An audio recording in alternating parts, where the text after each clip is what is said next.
Hey, there tonight. I hope you're feeling cozy because we're about to take a long, grimy step back in time.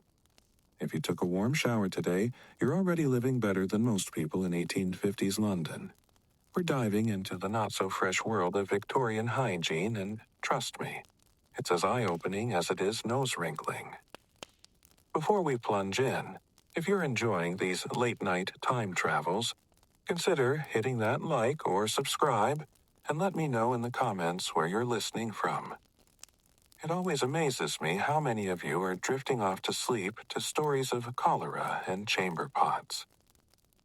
All right, settle in. Deep breath. Let your muscles relax. Sink into your mattress and be grateful it isn't stuffed with horsehair or reeking of mildew. Because we're heading to a time when smelling bad wasn't the exception, it was the rule. Welcome to London, circa 1852. The first thing that hits you isn't the fog. It's the stench. Imagine a wall of air so thick with rot, coal smoke, and human waste that it feels like breathing soup. But not the good kind. It's a mix of ash, decay, sweat, sewage, and something sweet, but rotten. It's confusing and unforgettable. You blink. You're in a small room if you're lucky. It's probably damp, maybe 10 feet across, crammed with bodies. Could be family. Could be strangers. Either way, everyone's been breathing the same sour air all night. The walls sweat. There's mold in the corners no one mentions. And you're betting. Scratchy, stale, probably shared. Middle class, maybe your room is private. Congratulations. But there's still no plumbing. No electricity. That bathroom you're picturing, it doesn't exist yet. Let's talk clean. Victorians believed in hygiene, just not how you think. Full baths were rare. Weekly if you were rich. Monthly if you were poor. Daily? Absolutely not. Too much bathing, they believed, could make you ill. Water was suspicious. The idea of showering every day, that would have gotten you side-eyed at best. Locked up at worst. So, how'd they stay fresh? Enter the sponge bath. A bowl of cold water, a cloth, and the bare essentials. Face, pits, hands, and the bits below. That was it. The rest of you? Left to marinate until bath day. Imagine standing half-naked in your bedroom with a pitcher of icy water, dabbing at yourself like you're wiping down a countertop. But the countertop is your body, and you're freezing.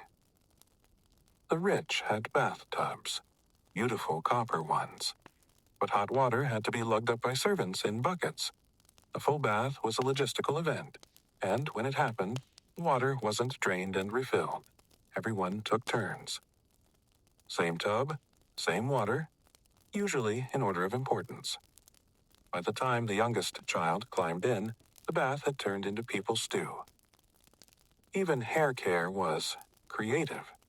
Shampoo didn't exist yet, so women cracked eggs onto their scalps, lathered in rum or vinegar, and rinsed with cold water. The result? Hair that reeked of omelet, booze, or expired herbs. And they only did that once a month. Maybe. Victorian women prized elaborate hairstyles, so they'd pile their hair high, coat it in oils and pomades to keep it in place, then leave it alone for weeks. Trouble was, those oils went rancid. So, yes, their hair was shiny. And yes, it also smelled like spoiled meat. And teeth? Oh, boy. Toothbrushes existed with wooden handles and bristles made of animal hair. Rough, expensive, rare. If you couldn't afford one, maybe you chewed on celery and hoped for the best. Tooth powder included things like brick dust, soot, and crushed bone. And if you got a toothache, forget dentists. Barbers and blacksmiths handled extractions. No numbing, no sterilization. Just grip, yank, scream, done. Laundry was just as rough. everything was washed by hand. No machines, no detergent. Soap cost money, so people used alternatives. Chalk for oil stains, kerosene for grass stains, milk for odors, and for bleach, human urine. Yep, soak your linens in pee and hang them in the sun. Smelled awful. Worked great. And clothes? Worn over and over. Weeks without a proper wash. That fancy dress or waistcoat you picture from the movies. Probably hadn't been laundered in ages. Imagine a crowded street full of people layered in sweat-trapping wool, reeking of stale cologne, smoke, and body odor. That's your daily commute. Most poor folks didn't even have underwear. Just layer upon layer of stiff, unwashed fabric soaking up every smell. Corsets that hadn't seen water in months. Petticoats absorbing soot, food, and whatever else the city threw at them. Laundry was a once-a-week ordeal at best, more often once a season. And then there were the streets. 2 million people, no garbage collection. Waste just accumulated. People dumped trash and sewage into the roads. Chamber pots were emptied into gutters. Horses left behind literal tons of manure daily. And when it rained, that mess turned to rivers. When it dried, dust clouds of feces and ash. And drinking water, from the same river where all the waste ended up. The Thames. Glorious, brown, and full of surprises. People didn't understand germs. They believed in bad air, the miasma theory. If it smelled bad, it could make you sick. They weren't totally wrong, just not totally right either. So, instead of cleaning up, they masked odors with perfume. The rich drenched themselves in fancy fragrances. The poor used herbs or cheap cologne. The result? The stench of unwashed bodies plus floral musk, like spraying air freshener in a porta-potty. Makeup? Hazardous. Powder contained lead. Rouge had mercury. Hair dye was literal poison. Products like Hall's hair renewer promised youthful beauty and slowly killed you. Skin care meant butter as moisturizer. Lemon juice defoded freckles. Raw meat slapped on your face at night to reduce wrinkles. Bedrooms reeked of spoiled fat, chemicals, and desperation. The rich had servants to deal with the worst parts fetching bathwater, emptying chamber pots, scrubbing linens by hand. But those servants had even fewer resources to care for themselves. The poor shared what they could. Cleanliness wasn't just hard, it was expensive. It was work. It was a privilege. And, finally, the toilets, or the lack thereof.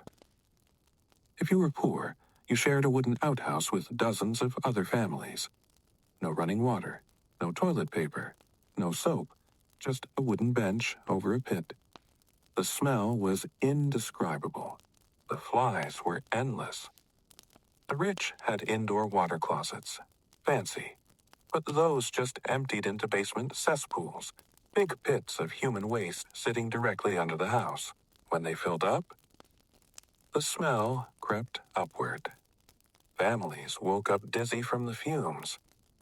That's when they'd call the night soil men who arrived after dark, shoveled out the muck, and sold it to farmers. Yes, your vegetables were fertilized with recycled Londoner. You sink a little deeper now, wrapped in your blanket, breathing clean air, surrounded by silence and plumbing and soap and privacy. Think of all the little things you didn't appreciate. Until now.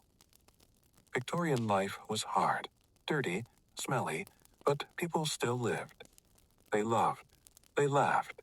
They dreamed. They did the best they could with what they had. And now, you get to fall asleep in a world where taking a shower isn't dangerous, and brushing your teeth isn't medieval dentistry. You're clean. You're safe. And you're definitely not going to bed in a room full of mold, manure, and 4 other people sharing one mattress. Sleep well. You've earned it.